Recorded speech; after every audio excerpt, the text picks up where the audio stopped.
Бәріңізге сәлем, құрметті көрермендерім, құрметті достар. Бүгін біздің көтеретін тақырыбымыз осы күні кеше басталған оқу жылында кездесіп жатқан үлкен мәселелер туралы болмақ. Біз қазір сіздердің назарларыңызға екі видео ұсынамыз. Оның біреуі Астана қаласында түсірілген болса 5 қыркүйекте, ал екіншісі Көкшетаудан келді 8 қыркүйекте түсірілген.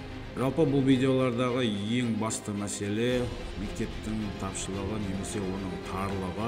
Біздің қазіргі бейбіт заманда оқушылар мектеп дәлізінде кептеліп, қысылып, зардап шегіп жатыр. Бірінші видеомыз Астанадағы нөмірі 71 мектепте түсірілген. Желіде тараған видеодан балалардың көмектесіңдер деп айқайлағанын естуге болады.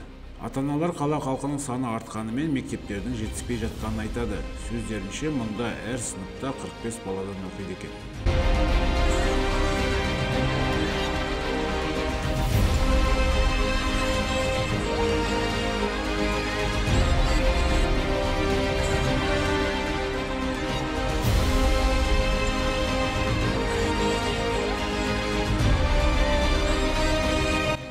Ал енді екінші видеомыз ата-аналар чатында тараған. Ақпаратқа сәйкес, оқушылар Көкшетаудағы мектептерінің бірінің дәлізінде кептеліп қалған.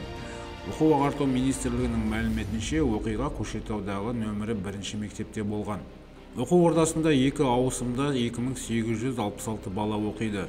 Сабақтан кейін барлық сынып бір уақытта мектеп дәлізіне шығып, салдарынан кептеліс болған. Оқиғадан кейін мектеп басшылығы жазаланып, сабақ кестесі реттелген. Министрлік ешкім зардап шеккен жоқ деп сендіруде.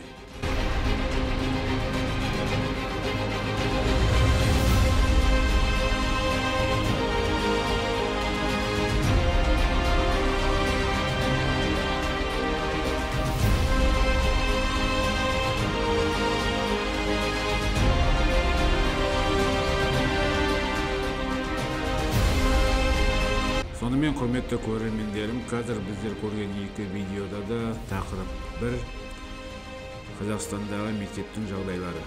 Бұл тек қана жария көрген жағдайлар, ал жария көрмей жатқан жағдайлар қаншама десеңізші. Қазақстанда неге осындай жағдайлар орын алуда?